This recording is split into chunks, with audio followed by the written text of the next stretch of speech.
네, 법원이 지난 3일 새벽 최순실 씨의 딸 정유라 씨에 대한 구속영장을 기각하면서 검찰 수사에도 타격이 불가피하게 됐습니다. 이런 가운데 박근혜 전 대통령은 연일 이어지는 재판 강행군의 피로감을 호소하고 있는데요. 국정농단 사건과 관련된 내용 법조팀 김승환 기자와 함께 자세히 이야기 나눠보겠습니다. 안녕하십니까? 네. 자, 먼저 정유라 씨에 대해서 구속영장이 기각된 사유부터 얘기를 좀 나눠보도록 하겠습니다. 체포된 피의자에 대한 영장이 기각된 사례가 사실 흔한 경우는 아니죠. 저도 지난해부터 국정농단 사건을 처음부터 취재를 했었는데 제 기억으로는 이영선 전 행정관에 대한 영장이 기각된 다음에 이번이 처음이었던 것 같거든요. 그래서 먼저 영장의 기각 사유를 요약을 하면 정유라 씨가 범죄에 가담한 정도가 명확하게 드러나지 않았고 수사를 위한 기본 자료들이 대부분 수집이 돼서 증거를 없앨 염려가 적다고 이렇게 법원에서 판단을 했습니다. 여기에 어머니인 최순실 씨가 현재 구속 상태에서 재판을 받고 있고 또 덴마크에서 23개월 된 아들이 계속 있기 때문에 이런 점도 좀 고려가 된 것으로 보이지만 한편으로는 그 구속영장 청구서에 정 씨가 삼성으로부터 받은 돈에 대해서 그런 증명할 자료를 없앤 그런 정황도 포착이 됐다라고 하고 또 국정농단 사건의 주역인 만큼 좀 구속을 예상하는 의견이 많았었는데 좀 법원의 판단은 달랐습니다. 말씀하신 것처럼 최순실 씨는 지금 구속 상태에서 서울 남부구치소에 머물고 있는데 그럼 정유라 씨는 어디에 머물고 있습니까? 네, 정유라 씨는 어머니 최순실 씨 소유의 미승 빌딩에 머물고 있습니다. 서울 신사동에 있는 건물인데 이게 시가로만 200억 원대 평가를 받고 있습니다. 현재 법원은 그 최 씨에 대한 판결이 나기 전까지 이 빌딩을 팔거나 증여할 수 없도록 제한해둔 상태입니다. 변호인 측은 오늘 정 씨에 대해서 뭐 면담 계획이 특별히 있다거나 아니면 또 검찰에서 소환 계획은 없다라고 밝혀서 지금 현재는 휴식을 취하고 있는 것으로 보이는데요. 하지만 어제는 오전에 이 빌딩에서 나와서 이경재 변호사를 만나러 가는 모습이 포착이 됐습니다. 당시에 정유라 씨는 그 어머니에 대한 면회 계획과 또 본인의 아들을 빨리 데려오고 싶다 이런 의견을 나타냈는데요. 어제의 모습 한번 다시 보겠습니다. 어머니 면회하실 계획 있으세요? 네, 있습니다. 언제쯤 하실 예정이에요? 제가 검사님한테 여쭤보고 해야 될 것 같아요. 어머니 안 보고 싶으세요? 보고 싶죠, 당연히. 아, 혹시 데려온다면 언제쯤 데려오시나요? 네, 최대한 빨리 데려올 예정입니다. 자, 그리고 토요일 새벽에 구속영장이 기각되고 나서 정유라 씨에 대한 추격전도 이어졌었다고요? 네, 서울 서초동에 있는 검찰청에서 그 정유라 씨가 머물게 되는 그 신사동 미승빌딩까지 한 6km 정도가 되는데 그게 한 10분 정도, 빨리 가면 10분 정도 거리거든요. 근데 정 씨를 태운 변호인이 거의 1시간 정도를 갔다라고 해요. 기자들이 하도 따라오니까 제발 좀 따라오지 말라고 이렇게 요청을 했는데도 취재진이 계속 따라갔기 때문이죠. 그래서 올림픽 가는 길에 올림픽대로가 있는데 거기 갓길에 이렇게 주차를 했다라고 해요. 그래서 취재진 차량들 다 밑에 이렇게 기다린 거죠. 그래서 또 변호인이 이렇게 전화를 하길래 취재진은 우리를 신고하나라고 이렇게 생각을 했는데 알고 보니까 경찰이 또 그때 나타났었대요. 근데 알고 보니 그 가던 운전자가 차량 진행을 방해하고 있다고 이렇게 신고를 한 거였어요. 그래서 변호인도 그제서야 또 이제 갈 길을 갔었고 취재진도 또 따라가서 결국에는 1시간에 걸쳐서 결국 미승빌딩까지 따라갔다고 합니다. 자, 이 구속영장이 기각이 되면서 셈법이 좀 복잡해질 것 같습니다. 아무래도 검찰로서는 딸인 정유라 씨를 구속해서 어머니 최순실 씨를 압박할 계획이었을 텐데 약간 난감해진 상황일 것 같고요. 앞으로 검찰이 구속영장을 어떻게 재청구하게 될까요?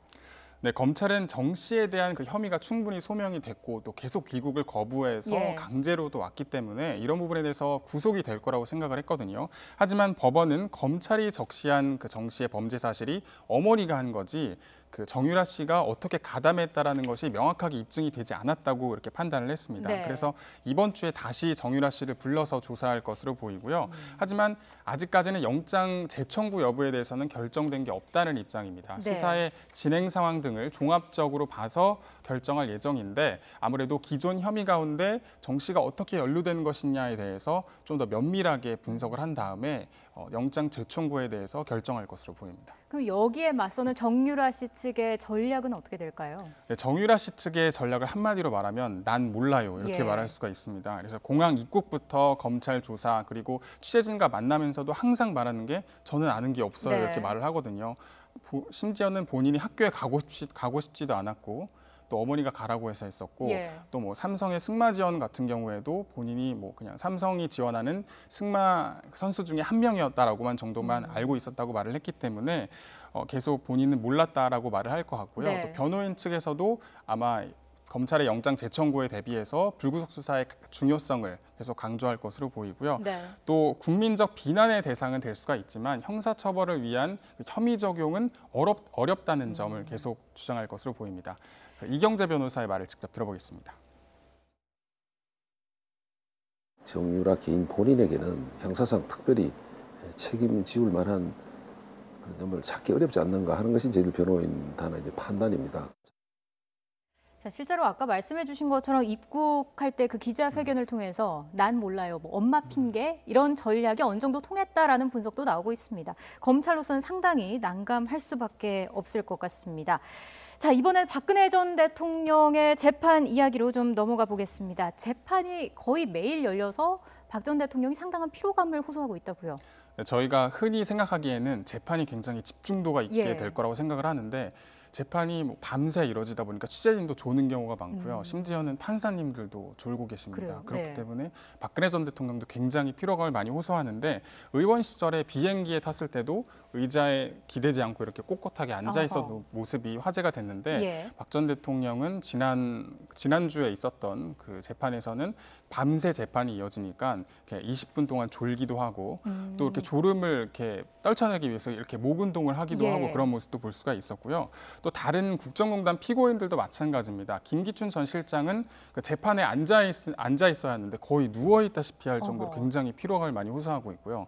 또 이재용 부회장은 실제로 원래 국정농단 사건 전에 보면 얼굴에 광채가 날 정도로 네네. 굉장히 피부가 좋았는데 예. 얼굴에 이제는 뾰루지가 나고 또 얼굴 낯빛이 굉장히 안 좋을 정도로 피로감을 많이 호소하고 있는 상황입니다. 예. 자, 그리고 지난주에 있었던 이영선 전 청와대 행정관의 재판에 박 전 대통령이 증인으로 채택이 되지 않았습니까? 그런데 나오지 않겠다고 버텼습니다. 구인장까지 나온 건데 강제로 나오게 할 수 있는 방법은 없는 건가요? 네, 박 전 대통령은 본인의 재판 준비 때문에 바빠서 못 나가겠다 이렇게 예. 버텼는데 재판부에서 결국 구인장을 발부를 했죠. 그러니까 재판부에서 구인장을 발부한 거고 여기에 대해서 집행하는 거는 특검에서 그렇게 하는 건데 박 전 대통령이 그 직접 구치소에 검사들이 갔는데도 안 가겠다고 버텼다는 거예요. 네. 그래서 절대 못 가겠다라고 해서 갔는데 어쨌든 전직 대통령이기 때문에 강제로 데려오진 않았다고 합니다. 하지만 그 올해 초에 박영수 특검팀이 최순실 씨가 계속 출석을 거부했을 때는 강제로 데려오기도 했는데 네. 그때 최순실 씨가 하도 뭐 이렇게 저항을 많이 하고 해서 주변의 재소자들이 왜 이렇게 안 나가냐 이렇게 짜증을 많이 냈다고 해요. 그래서 그 등살에 못 이겨서 최순실 씨도 결국엔 나가게 됐다 이런 후문도 있습니다. 자, 이번 주에도 박 전 대통령의 재판이 이어질 텐데요. 어떤 점을 중점적으로 보면 좋을지 설명해 주시죠. 네, 내일 재판에는 노승인 전 K스포츠재단 부장이 나옵니다. 이분은 그 정유라 씨가 독일에 있을 때 승마훈련 지원 업무를 맡았던 사람인데요. 지난 헌법재판소 탄핵 심판이나 청문회에 나와서도 작심하고 국정농단 관련해서 이렇게 증언을 쏟아냈던 인물이기 때문에 네. 내일 재판에서도 과연 어떤 말을 할 것인가에 대해서 굉장히 주의가 집중이 되고 있고요. 그리고 7일과 8일에는 문학의 블랙리스트와 관련해서 증거 조사가 이뤄질 예정입니다. 네. 지금까지는 주 3회의 재판이 이뤄졌는데 다음 주부터는 주 4회의 재판이 진행이 됩니다. 수요일을 제외하고 월요일, 화요일, 목요일, 금요일 이렇게 진행이 되는데 검찰은 주 5일 하자고 했어요. 왜냐하면 증거 조사할 것도 많고 증인들도 많기 때문에. 하지만 재판부에서는 체력이 너무 박 전 대통령이 예. 계속 나오기 어렵다라고 해서 주 4일로 협의가 된 상태이고요. 하지만 그 박 전 대통령의 1심 구속 기한이 오는 10일까지고 증인들이 워낙 많기 때문에 앞으로도 굉장히 빡빡한 재판이 될 것으로 보입니다. 네, 자, 이번 주도 정유라 씨에 대한 영장 재청구 여부 그리고 박 전 대통령의 재판을 주의 깊게 지켜봐야 할 것 같습니다. 지금까지 김승환 기자와 함께 이야기 나눠봤습니다. 오늘 말씀 잘 들었습니다.